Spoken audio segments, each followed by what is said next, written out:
Dámy a pánové, vítám vás na dnešní tiskové konferenci, na které bychom vám rádi představili společnou mezinárodní operaci, díky níž se podařilo odhalit kriminální organizovanou skupinu pachatelů, kteří působili na území 4 kontinentů v souvislosti s nelegálním obchodem s drogami.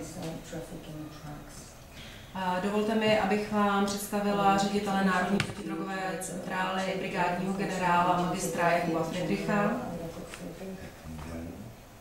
styčného důstojníka australské federální policie Andrew Humphreys, styčného důstojníka Ministerstva vnitřní bezpečnosti Spojených států amerických Katie Bay a styčného důstojníka Národního úřadu pro kontrolu obchodu s drogami Spojených států amerických Davida Cantra. Předávám slovo panu řediteli.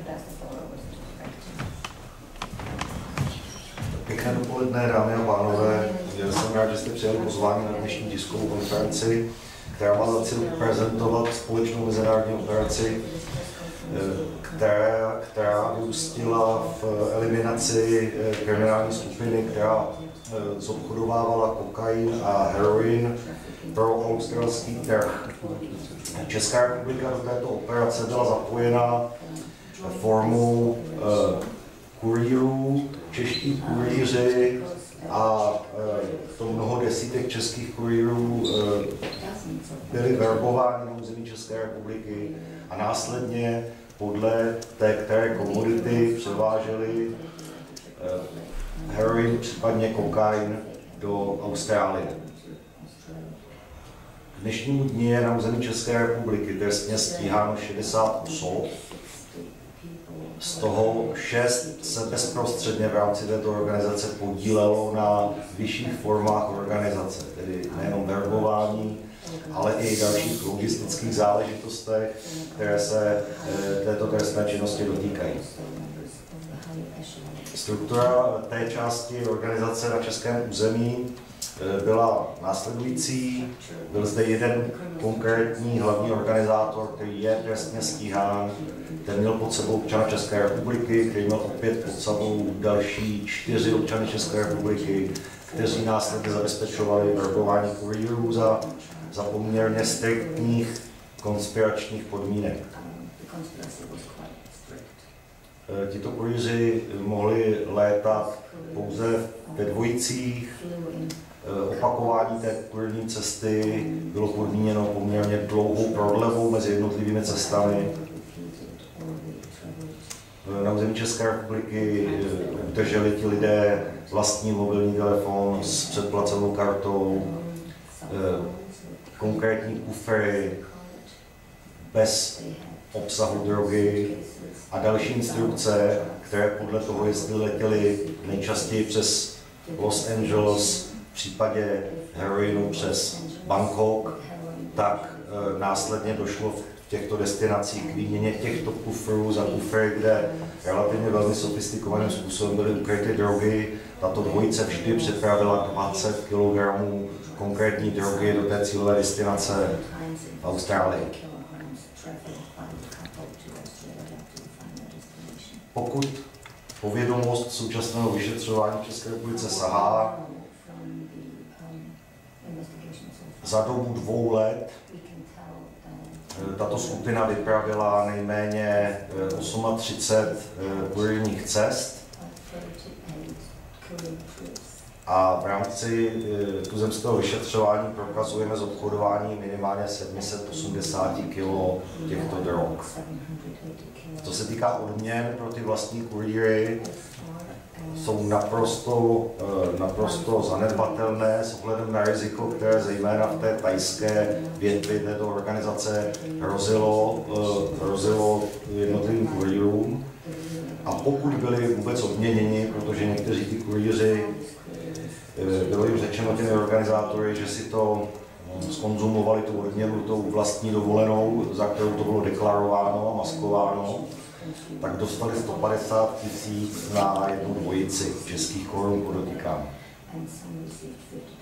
Všechny osoby, které jsou v České republice stíhány a opakují, že se jedná o 60 osob, tak jsou obviněny z trestného činu nedovolená výroba a jiné nakládání s ohavnými látkami a jedy ve smyslu stanovení paragrafu 283 v té nejpřísnější právní kvalifikaci a v případě pravomocného odsouzení hrozí trest odnětí svobody v délce 10 až 18 let. Na tomto místě bych chtěl velmi poděkovat za excelentní spolupráci jak s DEA, tak se službou Homeland Security, tak s australskou federální policií. Protože jenom díky velmi intenzivní mezinárodní policejní spolupráci se podařilo zadokumentovat role celé skupiny, konkrétní postavení v té organizované kriminální skupině na 4 kontinentech a podařilo se tuto skupinu nakonec eliminovat. Děkuji vám za pozornost. Dotazy, jestli můžou být? Dotazy, prosím, až po skončení. Děkuji, pane řediteli. Nyní poprosím o slovo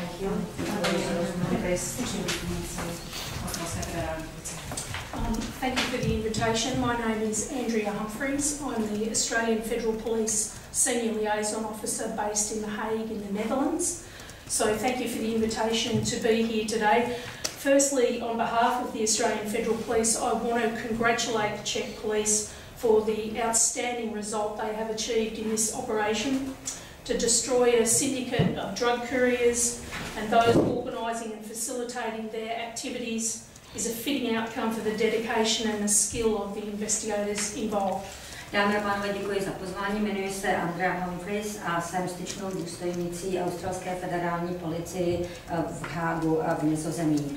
Za australskou federální policii bych velmi ráda pogratulovala české policii za to, jak skvělou práci odvedla při zasažení celého gangu pašeráků a rozkrytí celé sítě kurýrů. Myslím si, že to jasně ukazuje, jak je česká policie výborně připravená a odhodlána bojovat proti tomuto typu trestné činnosti. Because of the great work of the Czech police, they've been able to disrupt this criminal organisation and stop the importations before they come to Australia, which for us is a very important outcome. Díky skvělé práci české policie se podařilo rozbít kriminální gang a zastavit vlastně ten dovoz drog ještě předtím, než se ty drogy dostaly do Austrálie, což je právě cíl, na který nás nejvíce zajímá. The role of the Australian Federal Police in this investigation will go back to 2016. We were assisting the Czech police with inquiries in relation to the couriers, the couples that were travelling around the world and those that were coming into Australia.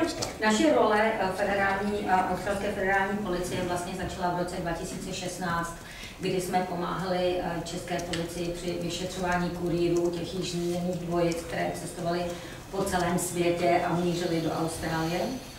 The Australian Federal Police assisted by obtaining evidence and assisting in the prosecutions in the Czech Republic. A my jsme pomáhali shromažďovat důkazy a také jsme pomáhali policii České republiky při vyšetřování. 4 Czech nationals were detected at Sydney Airport in March 2016. The first couple, male and female, on the 2nd of March, and the second couple, the 14th of March. Celkem jsme zachytili 4 české kurýry na letišti v Sydney a byly to dvojice, bylo to tedy v březnu 2016, dvojice muž, žena 2. a 2.3. a další dvojice opět muž, žena 14.3. Both of those couples had narcotics hidden in their suitcases. The first couple had 10 kilograms of cocaine and they had come from Las Vegas in the US and travelled into Sydney. Obě dvě dvojice měly ve svých kufrech drogy. U první dvojice se jednalo o 10 kg kokainu, přicestovali z Las Vegas na letiště v Sydney. The man involved in that case, he pleaded guilty and he has been sentenced to 7 years and 8 months in jail. And the lady, she goes to trial in November 2018. Muž se přiznal, dostal 7 let a 8 měsíců a žena té začíná soudní řízení na podzim roku 2018 v listopadu. The other couple involved had 10 kilos of heroin, and they brought that from Bangkok. They're a Czech couple. They brought that from Bangkok into Sydney. Both of those people have pleaded guilty and both have been sentenced to 10 years in jail. A druhá dvojice, ti měli 10 kg heroinu ve svých zavazadlech, přiletěli na letiště v Sydney z Bangkoku. Oba dva se přiznali k tomuto trestnému činu a dostali každý 10 let odnětí svobody. Criminal syndicates see it as very lucrative to import narcotics into Australia because of the price of drugs in Australia. By way of example, 1 kilogram of cocaine can be between 120 and 160,000 euros. Kriminální gangy s velkou oblibou pašují drogy do Austrálie kvůli tomu, že v Austrálii je cena drog velmi vysoká. Jenom pro srovnání například 1 kilo kokainu se pohybuje mezi 120 a 160 tisíci eury. But as we can see here from the great work of the Czech police, you take a risk if you do that. And no matter where you are in the world, the police cooperation like this with 3 continents involved will continue to hunt you down. Díky skvělé práci české policie a také díky skvělé spolupráci policie po celém světě, myslím, že pachatelé velmi dobře vidí, že ať se budou pohybovat kdekoliv a ať se budou snažit jakkoliv, tak se může stát, že je chytíme a je to velmi pravděpodobné, že je chytíme. The Australian Federal Police, we are committed to working with our international partners, and this is an excellent example of that. At the moment, we have 33 liaison officers, 33 countries where we have liaison officers, and we will continue that great work with our partners across the world.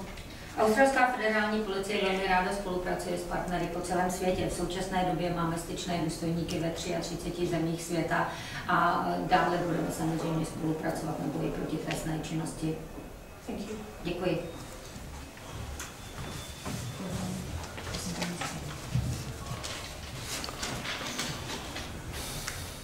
Good morning. Thank you for having me.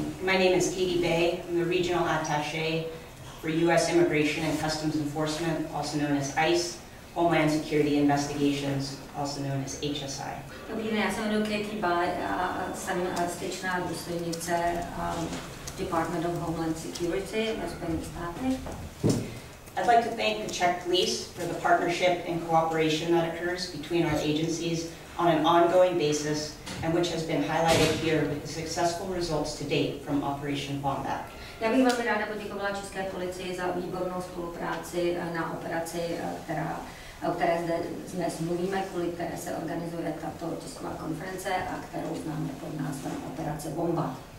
Without this close relationship, I do not believe this investigation would have resulted in as successful of results. Bez úzkého vztahu mezi našimi orgány činnými v trestním řízení by tato operace nikdy nemohla dopadnout takovým výborným výsledkem. While we all have our separate missions, laws, and areas of jurisdictions, criminals do not abide by the same rules. They definitely do not share the same values. I když všichni máme nějaké mise, máme nějakou legislativu našich konkrétních domovských států a máme určitou jurisdikci, pachatelé trestné činnosti hranice neuznávají a dělají svoji trestnou činnost, páchají s oblibou přes hranice.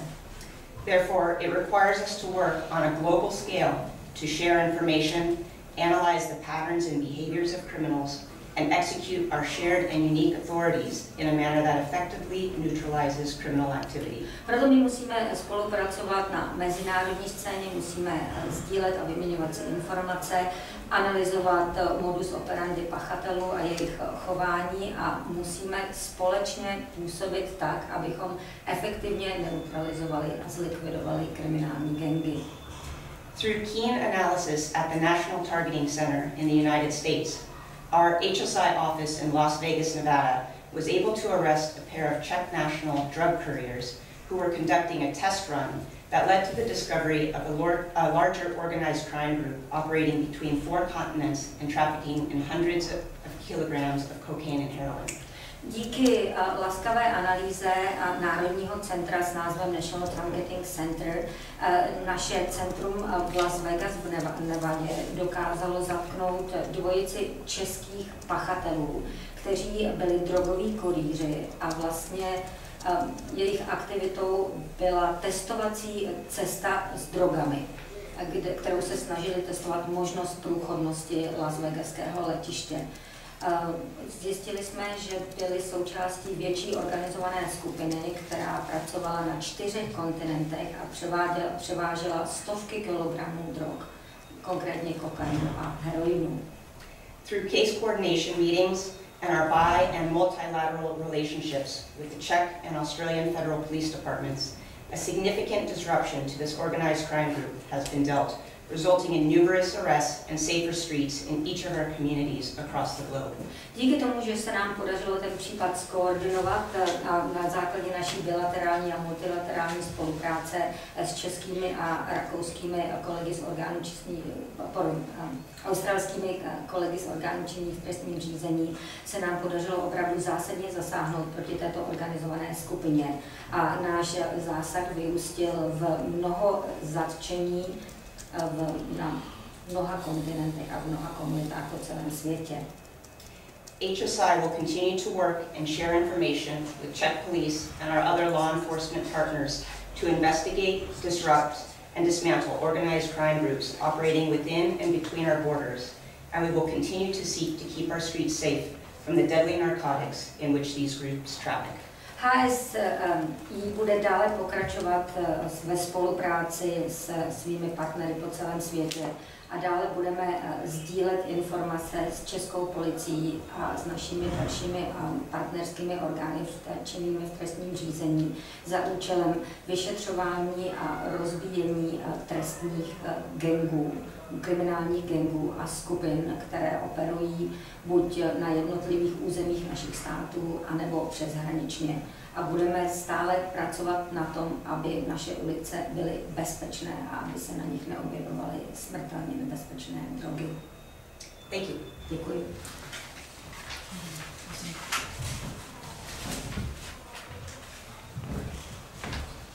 Good morning. My name is David Conter. I'm the head of the United States Drug Enforcement Administration based in Vienna, Austria, and I'm responsible for the Czech Republic.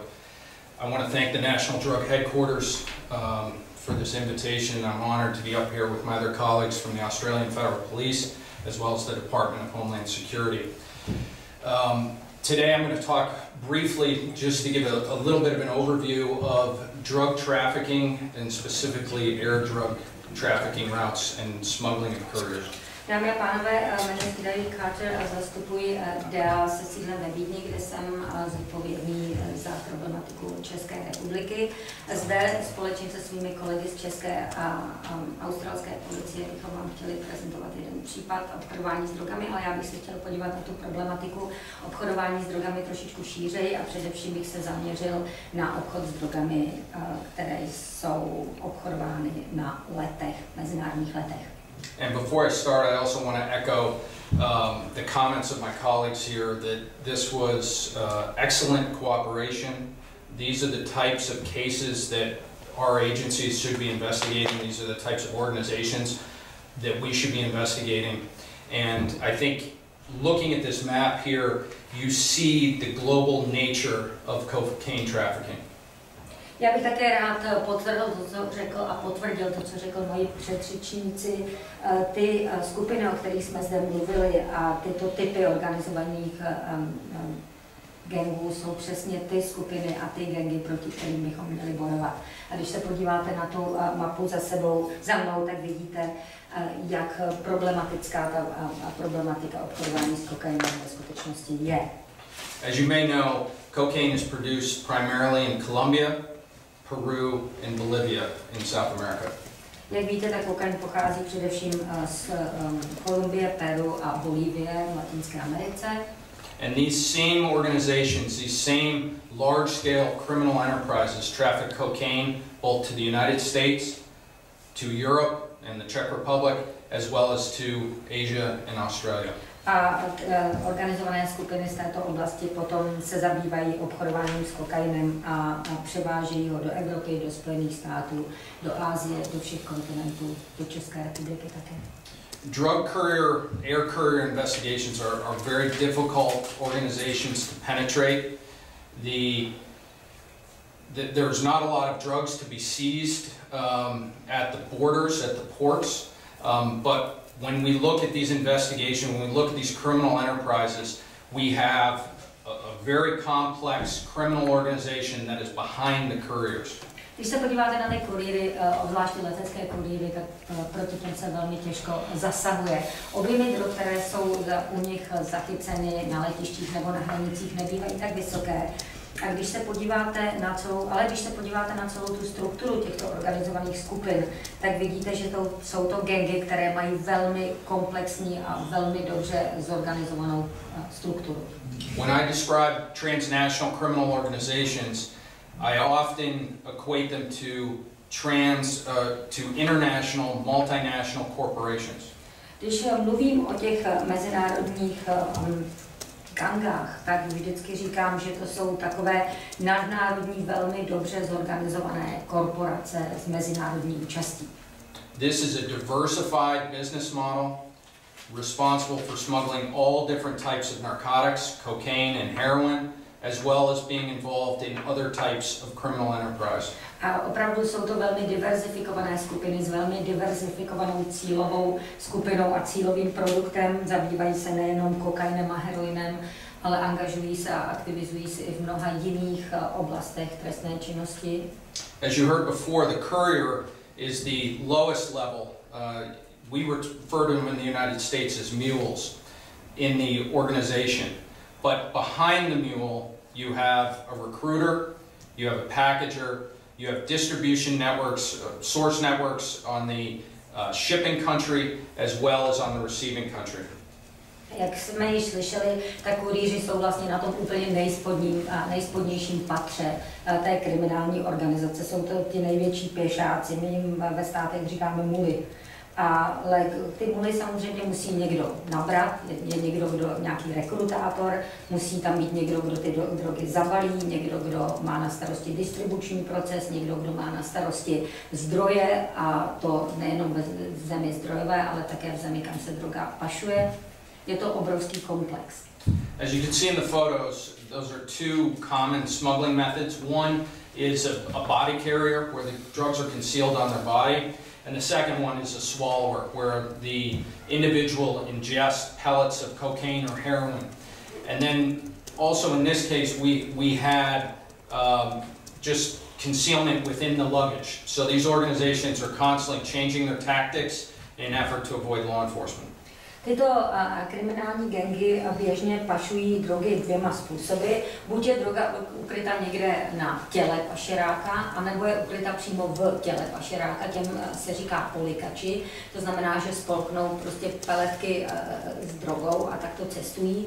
Ale ty kriminální gangy neustále mění svůj modus operandi, samozřejmě schovávají drogy i v zavazadlech, v různých místech v zavazadlech, aby se vyhnuli záchytu, tak neustále mění svoji taktiku. For the couriers, the main motivation is money. You can see in this rough map the wide range of prices of cocaine throughout just in Europe. And if that's overlaid with the prices throughout the world, a kilogram of cocaine would be 1,000 to 2,000 euros per kilo in South America, and upwards of 150,000 euros in Australia. Samozřejmě hlavní motivací pro kurýra jsou peníze. Tady na obrázku vidíte ceny kokainu v Evropě, ale když se podíváte na ceny celosvětově, velmi se liší. Od nějakého 1000 nebo 2000 euro za kilo kokainu v Latinské Americe k těm 150 000 kilo, jak jsme tady slyšeli, od 150 000 euro za kilo, jak jsme tady slyšeli od kolegyně z Austrálie. Other motivators for couriers would be coercion, meaning that they've somehow run afoul of a drug trafficking organization and they're being forced to smuggle narcotics. Další motivací může být nátlak, může se stát, že kurýr se dostane nějakým způsobem do křížku s kriminálním gangem a ten mu vyhrožuje a tlačí ho k tomu, aby pro něj pašoval drogy. Or romance, where they are recruited by female members of the organization to smuggle narcotics. A nebo to také může mít romantické pozadí, může se stát, že nějaká slečna z kriminálního gangu se seznámí s hochem a ten jí potom v rámci romantické lásky pomáhá pašovat drogy. But money is primarily the number one factor. Ale primárním faktorem je opravdu ten finanční zisk. When we talk about transnational crime or transnational organized crime, you can see by this chart that drug trafficking is still the number one source of illegal money for criminal organizations. Když se podíváte na mezinárodní zločin nebo mezinárodní organizovaný zločin, tak vidíte, že peníze z drogové trestné činnosti opravdu hrají prim. Je to nejlukrativnější typ trestné činnosti pro tyto gangy. And these, as I said, diversified international companies are true polycrime, polydrug organizations with a global reach and the ability to move narcotics throughout the world. A jak jsem říkal, tak jsou to skupiny, které velmi diverzifikují svoji činnost, to znamená, že bych řekl, že jsou polykriminální, zabývají se opravdu všemi možnými typy trestné činnosti a zcela sebejistě se pohybují po celém světě. The United States has some of the strongest drug penalties on the federal level for the trafficking in narcotics, and these smugglers, these couriers, took a significant risk transporting drugs out of the United States. Kurýři, kteří pašují drogy ze Spojených států, opravdu čelí vysokému riziku, protože ve Spojených státech jsou trestní sazby za pašování drog hodně vysoké. For example, if you traffic between 500 grams and 5 kilos of cocaine, you would receive a mandatory sentence of 5 years. Když například pašujete mezi 500 gramy a 5 kg kokainu, tak vaše trestní sazba začíná na 5 letech. Over 5 kilos, that sentence doubles to 10 years. A když je to více než 5 kilogramů, tak se ta trestní sazba odnětí svobody zdvojuje, to znamená, začíná to na 10 letech odnětí svobody. And if you have 2 prior convictions for either drug trafficking or violent crime, your sentence is life in prison. A pokud máte již předtím 2 jiná pravomocná odsouzení za drogy nebo za násilnou trestnou činnost, tak skončíte za mřížemi na doživotí. Cocaine trafficking and drug trafficking in general promotes violence, promotes corruption, contributes to instability throughout the globe, and disrupts the stable economic process. Obchodování s drogami, nejenom s kokainem a s heroinem, vede k násilné trestné činnosti, ke korupci, k nestabilitě a rozbíjí ekonomiky po celém světě. Transnational criminal organizations are not limited by borders, they're not limited by the rule of law, and they have unlimited resources. Mezinárodní gangy neznají hranice, fungují zcela volně přes hranice, nic jim neříká vláda práva nebo právní stát a mají neomezené zdroje. This is a true global threat which demands global cooperation. Je to opravdu globální ohrožení, které vyžaduje od nás globální reakci. Thank you. Děkuji. Nyní pokud chcete využít prostor pro dotazy, anebo samozřejmě nabízíme možnost individuálních rozhovorů. No, asi individuálně. Děkujeme za vaši účast. Děkujeme za